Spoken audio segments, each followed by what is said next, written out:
Ici, nous sommes dans la vallée de l'Hérault, à 25 km de Béziers et à 40 km de Montpellier, ce qui fait à 70-80 km de Nîmes. Alors ce domaine comptait 180 hectares. C'était l'abbaye de Cassan qui l'a mis en vente en 1596. En 1598, l'élevant a nommé Hilaire de Marion. Et Hilaire de Marion va faire construire le château. Et on n'a pas de date précise, mais on sait que c'est entre 1615 et 1618 exactement. Le château arrive dans la famille d'Alzon par l'intermédiaire de Maurice de Faventines, qui n'était autre que l'oncle de la mère d'Emmanuel d'Alzon, en 1781. Alors, Emmanuel d'Alzon n'est pas né à Lavagnac.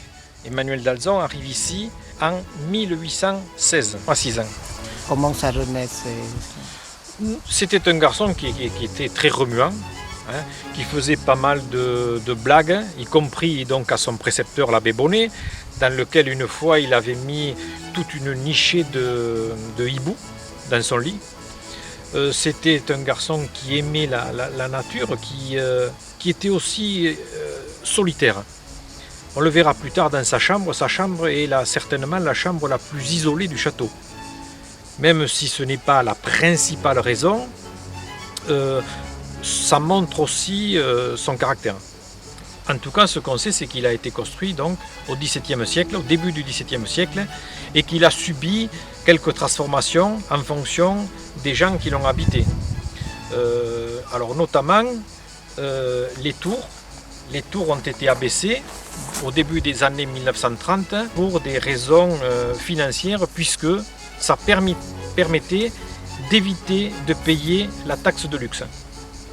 Alors, nous rentrons maintenant dans la cour d'honneur où les visiteurs arrivaient et nous voyons l'orangerie et les garages pour les voitures qui ont été, l'ensemble a été construit par la famille d'Alzon. Pour la petite histoire, parce qu'un jour il y avait trop de neige, Emmanuel d'Alzon étant ici en repos, avait dit la messe dans l'orangerie, parce qu'il ne pouvait pas se rendre à la chapelle.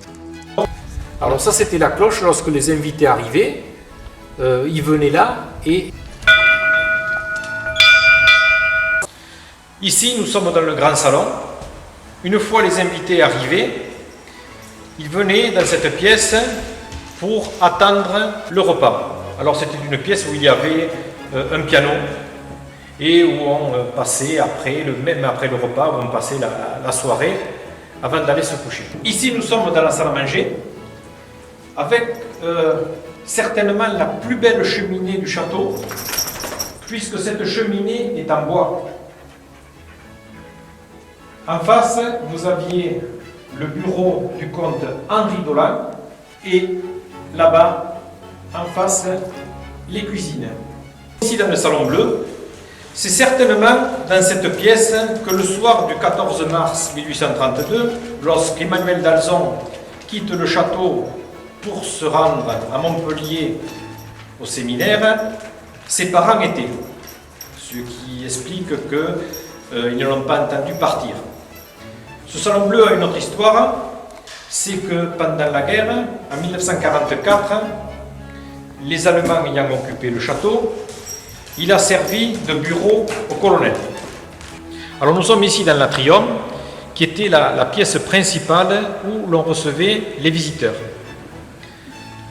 Alors, à l'époque, il y avait au-dessus de nous un lustre qui était magnifique et qui justement a été enlevé par les Japonais. À partir de là, ils étaient acheminés soit dans les salons, salon bleu, grand salon, soit vers la salle à manger, et ensuite, à travers l'escalier d'honneur, ils montaient dans les chambres.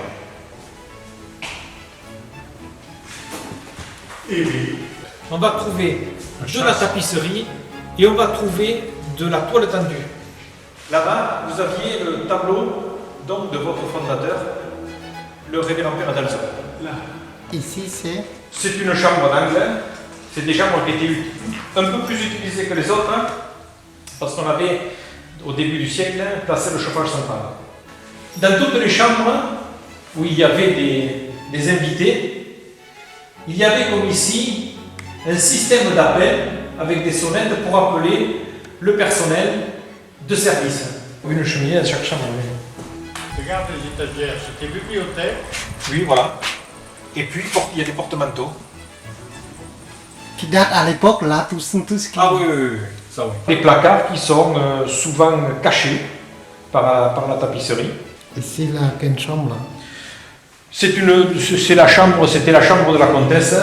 Bon, c'est une chambre qui donne dans la petite cour. Voilà. Là, vous voyez, c'est l'agrandissement qu'a fait la famille d'Alzon. Et donc, c'est une terrasse. C'est une extension qui a été faite par la famille d'Alzon. Alors Et voilà qu'est-ce qu'il faut? l'escalier qui monte à la chambre du père d'Alzon. Il est confiant, le chien. On est au deuxième étage. C'est émouvant. Avec son lit. Alors ici se trouvait le lit du père d'Alzon. Et là, il y avait une table et un prie-dieu qui sont restés assez longtemps, jusqu'à pratiquement la vente du domaine en 1987 à une société japonaise. Quelques livres essentiels. Pas une grosse bibliothèque. Cette chambre n'a jamais été occupée que par Emmanuel d'Alzon. Et une des raisons, comme nous l'évoquions tout à l'heure, c'est que cette chambre est très isolée. C'est une chambre qui est relativement austère. Ça se rapproche plus de la cellule monastique que de la chambre du fils du propriétaire. L'avantage d'avoir cette chambre, elle était petite, elle était facile à chauffer. Donc, c'est une des chambres qui a les plus belles vues sur la chapelle. Et c'est de cette fenêtre qu'il disait apercevoir la veilleuse de l'hôtel. D'ici, il a une vue magnifique sur la vallée de l'Hérault. C'était un champ qui allait en pente douce jusqu'à la départementale 32 qui se trouve derrière ces arbres. Et au fond, à la place de ce champ, il y avait un lac. Et il allait s'y baigner et s'y promener en barque. Alors, ce lac a été démantelé à partir du 23 novembre 1953 pour éviter de payer la fameuse taxe de luxe. Quant au jardin à la française, lui, il a été planté en 1957. On peut voir ici la cour de la chapelle, que l'on appelait, et à l'origine, nous le verrons lorsque nous y serons, c'était les écuries qui se trouvaient là, et c'était la cour des communs. Par la suite, Jean de Puységur en a fait une cave et on a construit des bâtiments derrière, dont la magnanerie. La chouette du père d'Argent. Ah oui. Faut pas la toucher. Ça, je vous assure que c'est incroyable. Hein. Oh, le pédalier est arrivé ici, je crois. Hein.